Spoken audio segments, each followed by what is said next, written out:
salaamaaleykum nuyuwaat naa leen bu baax di leen ziar MBG maa ngi lay nuyu baax di lay jox sa wàccuwaay bon fi ñuy commencé information yi rek tey mooy Israël comme ni ñu ko waxee ne Israël pare na pour def cessez-le-feu digganteem ak waa Hezbollah. Benyamin Netanyahu comme ni ñu ko waxee nag génn na def benn maanaam jàkkaarloog waa Israël que ni dañuy def benn cessez-le-feu bu fekkee ni nee na bu fekkee ni nag Hezbollah respecté wul cessez-le-feu bi ñoom dinañ reprendre guerre bi wala bu fekkee ni dañu jël ay armes yu dangereux teg ko ci côté frontière bi bu boobaa ñoom dinañ reprendre. aussi am na ay information yu génnoon ni waa Russie dañu jox ay missiles yu sophistiqué maanaam missiles yu doy waar lan ni Russie jox na ko waa Hezbollah information yooyu tamit génnoon na mais teewul ginnaaw bi gars yi defee cessez-le-feu bi actuellement ni ba léegi taxul mu arrêté maanaam heure bi jotagul maanaam cessez-le-feu bi maximum heure Sénégal ma xool bu dee 10 heures heure Moscou dafay fekk Sénégal nekk seen 7 heures mais avant loolu nag waa Hezbollah ñoom ñoo ngi décider lancer quelques attaques biir Israël nee na malgré que signé nañu accord bi ba pare mais heure bi tax ñuy arrêté heure bi jotagul waaw ba tax rek actuellement nii ba léegi ñoo ngi ci bombardement yi tey rek neen waa Hezbollah waa Israël bombardé nañ biir Liban ci côté ci su président bu kii bu Liban bi ban ci kii di wax presse yi wax mooy que ni am na benn autorité waa Hezbollah bu mu rey ci benn immeuble. ba tey bokk na ci information yi nee na accord bi nga xamante ne am na diggante Israël ak waa Hezbollah mooy que ni du dara lu dul démonstration faiblesse bu Israël moo ko waral surtout frappe bi nga xamante ni ñoo ngi koy frappe biir Tel Aviv ci capitale bi ak pression bi nga xamante ni société israélienne yi ñoo ngi koy teg seen autorités yi ak lourde perte yi ñuy perte ci wàllu économie ak manque perspective maanaam loolu moo waral Netanyahu mujj jël mesure pour tey pour génn ci guerre bi pour arrêter guerre bi daal neen pression yooyu yëpp daal moom moo tax Netanyahu mujj dellu ginnaaw ci guerre bi nga xamante ni amoon na ko entre Hezbollah ak Israël. ndaxte ku nekk xam na ni Israël seen dôme de fer seen système de défense yi malgré que liñ ko doon tagg yëpp des na efficace ba tax na Hezbollah dafa daan frappé nu mu ko neexee biir Tel Aviv ak fu mu ko bëggee ci biir Israël ba tax na loolu yëpp daal buñ ko boolee tax na Netanyahu mu ngi jël ndogal que ni nan ko arrêté ndaxte ñoom li ñu wax mooy que ni États-Unis moo waxtaan ak waa Hezbollah pour ñu arrêté guerre bi mais moom nee na accord bi daal entre ñoom la ak entre Hezbollah ak États-Unis la daal ñoom ñoo ko waxtaanee la wax waaye daal li mu wax mooy que ni buñ ko respecté wul comme ni ma ko waxee woon léegi buñ ko respecté wul ñoom dina reprendre guerre bi. ba tey bokk na ci information neen chef d'état-major bu brigade bu colonie yi bu armée bu Israël moom général brigade Yaakov Yarom moom dafa présenter démission am nee na après défaite bi nga xamante ni brigade bi amee na ko ci Liban. neen daal li tax mu démissionné mooy que ni Israël la fait que ñu dem ba dellu ginnaaw c'est parce que dañu am défaite moo tax léegi bi nu si noonu moom si la chef d'état-major bu Israël bi démissionné. ba tey bokk na ci information commandant chef de force armée ukrainien moom Syrskyi dafa annoncé ni ñoom am na benn nouvelle contre offensive boo xamante ni armée russe bi doon na ko def mais ñoom dañ ko repousser ba tax na nee na waa Ukraine pour ñu am victoire lu jafe lay doon pour ñu am victoire malgré que seen autorités yi ñoom li ñu wax mooy que ni dinañ am victoire rek yooyu mais moom li mu wax nii mooy que ni lu impossible la ñun ñuy am victoire bu fekkee ni maanaam ñun dañuy yam uniquement maanaam daal li ñuy def rek mooy que ni barrage défense offensive yu Russie yi fekkee loolu rek moom moo tax ñuy wax victoire moom loolu lu impossible lay doon pour ñu am victoire nee na pour ñu am victoire il fallait que ñun ñu jël initiative di def contre attaque ak waa Russie bu lee mënee repousser ànd maanaam li mu bëgg a wax daal mooy que ni bu Russie defee contre attaque ñu repousser leen ba pare continuer di gagner ay territoire mais tamit wax li mu wax maanaam daal wax na dëgg ndaxte mënoo ni yow dañ lay dóor rek ngay baare ba pare nga ni di nga am ndam loolu mënul nekk te doo dóore daal da ngay défendre rek te doo dóore mukk loolu moom pour nga am victoire moom lu jafe lay doon. ba tey bokk na ci information yi ci groupe SCM Info International mooy kon Donald Trump nee na bu ñëwee ba jël lenge yi premier jour li muy njëkk def mooy que ne signé benn décret boo xamante ni képp koo xamante ni maanaam da nga changé sa sexe te nekk ci armée bi te ñooñu nee na toll na ci 15000 ba tax na daal nee na bu ñëwee premier jour am loolu lay def signé benn décret maanaam ñu dàq ñooñu nga xamante ni dañ changé seen sexe ci biir armée bi. loolu nag no bare na ci OTAN bare na ci OTAN te li ko waral yëpp mooy que ni lobby yi nga xamante ni ñoo jiite woon États-Unis seen programme dafa dem ba ci armée bi ba ci Espagne rek am na ci benn colonel boo xamante ni moom noonu la demee ba tax na te ñooñu en général ku ko def sa salaire dañ koy yokk bu jéggi dayoo loolu moo tax ci armée espagnole bi bare na ñu ko commencé woon di def changer sexe bare na ñu koy commencé def tax na daal Donald Trump moom lu jëm ci wàllu góor jigéen ak wàllu lesbien ak yooyu yëpp moom sow si daal. ba tey bokk na ci information yi ci groupe SCM Info International mooy que ni nee na moom Joseph Borrell dafa déclaré ne prochaine sanction Union européenne contre Russie nee na ñi ni ciblé mooy responsable nord-coréen yi ak seeni entreprise ak chinois yi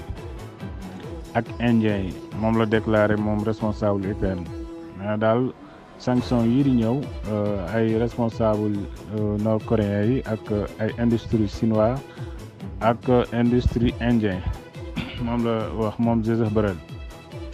nee na 15 paquets sanction nañ actuellement nii Union européenne préparé nañ ko pour teg ñooñu te nee na loolu dañ ko teg ci unité juridique maanaam daal dañ ko teg ci yoon. aussi tamit nee na si ñu ni si sanction yooyu dinañ si teg plus de 50 personnes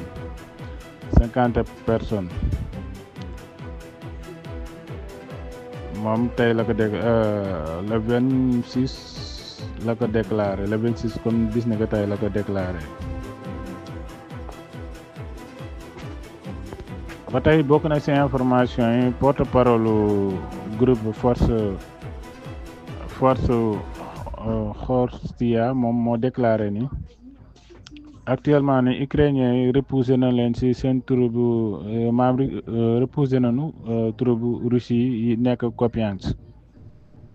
ba tax na nee na actuellement ni force armée ukrainiens yi ba leen repoussé actuellement ci Kupiansk région bu Kharkiv Kupiansk ci région bu Kharkiv la nekk. nee na actuellement nii contrôle bi actuellement nii maanaam contrôle nañu situation bi ba actuellement ville bi mi ngi ci loxo ukrainien yi moom la déclaré moom Nazar Voloshin moom porte-parole bu groupe force armée bu ukrainien. ba tey bokk na ci information yi député ukrainien buy bokk ci parti Zelensky moom dafa proposé maanaam ñu jox prix Nobel de la paix Donald Trump mais nag maanaam comme bu fekkee jàmm am na ci ñoom sart moom comme moom sart bi mu ko bëggee ba tax na moom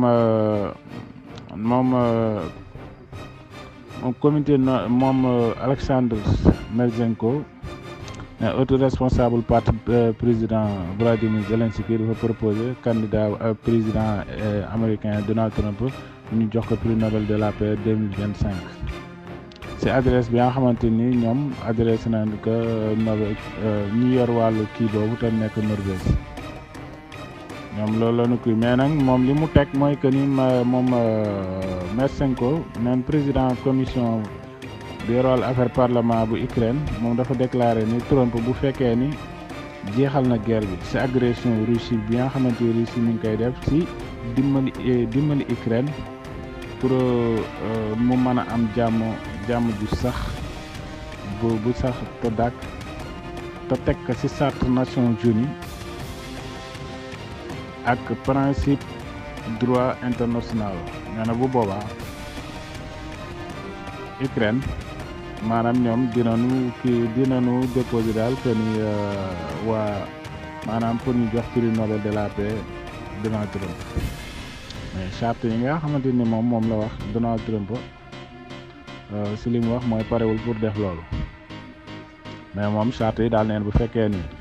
Donald Trump jaar na si bu boobaa prix Nobel de la paix 2025 moom la ko war a jox. ba tey bokk na ci information yi moom secrétaire d'État américain Antony Blinken moom dafa déclaré ni États-Unis dana fournir Ukraine lépp lu mu man ci jàppale Ukraine dana ko jàppale ci 2000 ba 2025 ndax xam na ni bu ñëwee Donald Trump bu ñëwee 2025 leneen lay tëral moo tax mu ni ñoom pare nañu pour jàppale Ukraine ba 2025. aussi tamit Blinken wax na ni ñoom neen partenaire yu G7 yi ñoom actuellement ni dañu déterminé wu pour jàppale Ukraine ci ay munitions ak ay force yu mën a maam jàppale lu ñu mënta kii daal dinañ ko def ñoom waa G7 ndaxte dañu déterminé wu ba tax na pare nañu pour jàppale Ukraine ci lépp lu mu mënti doon pour xeex ak efficacement nee na 2025 neen négociation paix dana nekk maanaam bu fekkee maanaam dañuy waxtaan pour jàmm tamit dana nekk seen position ba léegi diplomate bu américain bi moom Blinken wax na ni États-Unis dana continuer nee na moom ci li mu yaakaar États-Unis dana continuer nee na di jàppale sécurité ak renforcer défense bu Ukraine. ba tey bokk na ci information neen Gazprom actuellement ni mi ngi préparé pour transit jaarale bi nga xamante ni gazam bi mi ngi koy jaarale biir Ukraine mi ngi koy préparé pour waxtaan entre ñoom ak Ukraine bien vrai que Zelensky waxoon na ni moom pare na pour waxtaan ak gaz maanaam pour gaz bi continuer di jaar biir Ukraine mais ñeneen la koy waxtaanal mais pas Russie moom loolu la waxoon ba tax na nee nañ ñu ngi waxtaan ak Ukraine pour mu prolonger accord bi nga xamante nii taxoon na gaz yu Russie bi di jaar biir Ukraine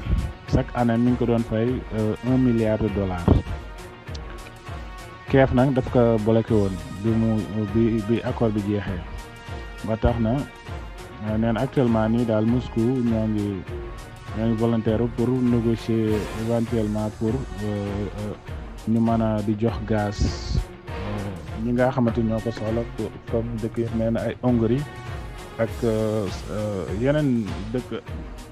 yoo xamante ni ak Slovaquie yooyu nga xamante ni ñoom dañ soxla gaz yu Russie bi ba tax na neenu en tout cas Russie moo dafa nekk fournisseur gaz bu mag surtout gaz naturel biir Europe te actuellement nii moom Gazprom perte na presque client am yëpp yu nekk biir Europe ba tax na neen Union européenne actuellement nii dafa bëgg a wàññi dépendre bi nga xamante mi ngi koy dépendre ci gazu énergie Russie bi ba tax na looloo taxoon ñu def seen sabotage gaz Nord Stream 1 ak 2 en 2022 ba tey bokk na ci information yi neen missilu Atanks mi missile bi nga xamante ni ukrainien dañ ko utiliser woon contre cible Russie yi nekk biir région de Kursk mais probablement nee na missile bi ñoo ngi ko defar 1990 mais nee modifié nañ ko 2 fois pour dund bi nga xamante ni missile bi ñu ngi koy dund pour mu gën a durer nee na selon analyse mais modifié nañ ko 2 fois pour dund bi missile bi dund gën a durer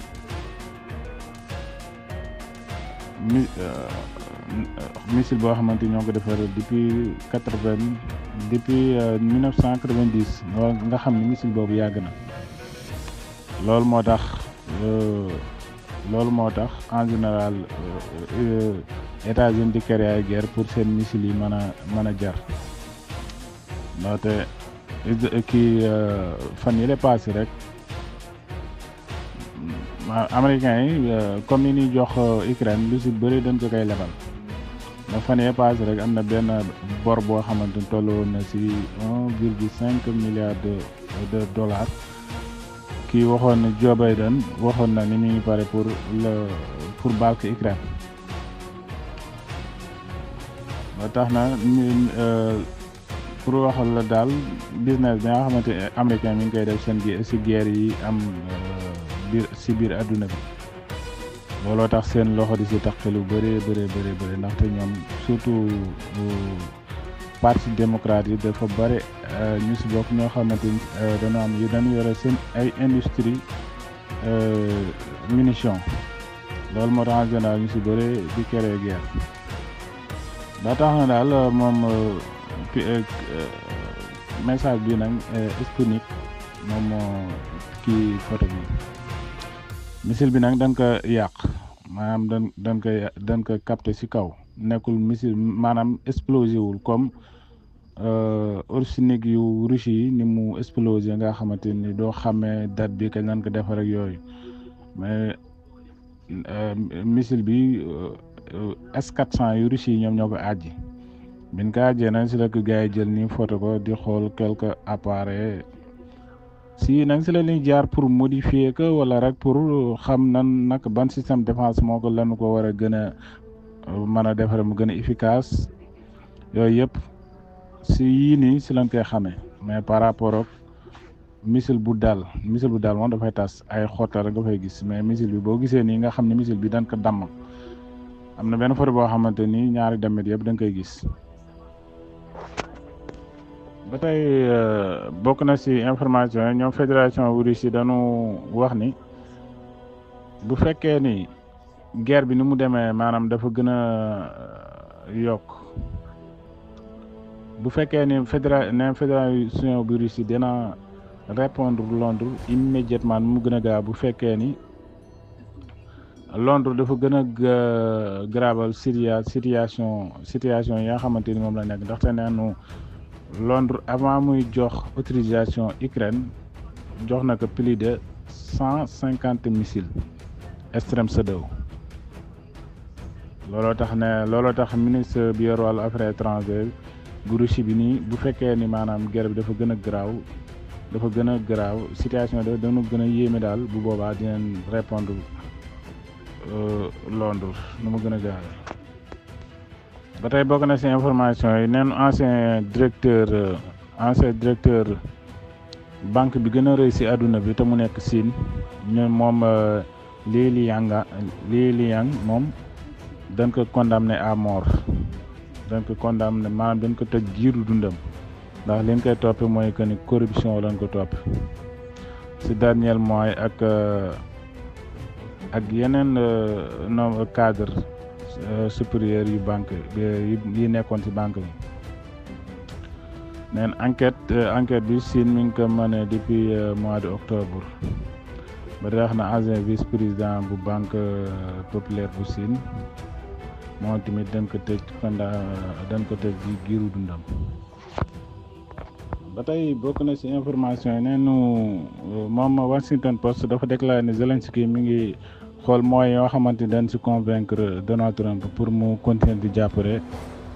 États-Unis ndaxte loolu bu fekkee ne am na bénéfice su États-Unis mi ngi ci. nee na Kiev actuellement nii présenté na ay ressources naturelles yu pays bu Ukraine comme ay pour surtout entreprises américaines yi comme ay ressources yu mel ne ay lithium ak lithium surtout lithium bi nga xamante ni dana intéressé Elon Musk. moom la journal bi ki déclaré pour wax ni daal kii li muy xeex yëpp Zelensky li muy xeex yëpp ak américain yi di ko jàppale gi yëpp mi ngi joxe ressource Ukraine yi ndaxte am na ku njëkkoon génn fan yee di ko wax ni sawaay mi ngi jaay suufu Ukraine bi ndax guerre bi te xam na ne guerre bi du ko mës a gagné. bon fi ñuy joxe information yi mooy neenu Londres dafa ragal président Russie riposte si utilisation missile Extrem-Shadow yaa xamante ni Ukraine mi ngi koy lancé ba tax na neenu am na benn cyber attaque bu am biir Londres. am na information yu génnoon ni nag Russie bare na ay autorité yi nekk biir Londres yoo xamante ni Russie da leen defoon cyber attaque pour xam li ñuy waxtaan biir OTAN Bruxelles mooy bi ne suba leen war a waxtaan maanaam lundi bi si la Russie defoon cyber attaque si autorité Londres yu bëri. bon xam naa foofu laa leen di tàggoo di leen wax ni jàmm ak jàmm suba ak jàmm incha allah.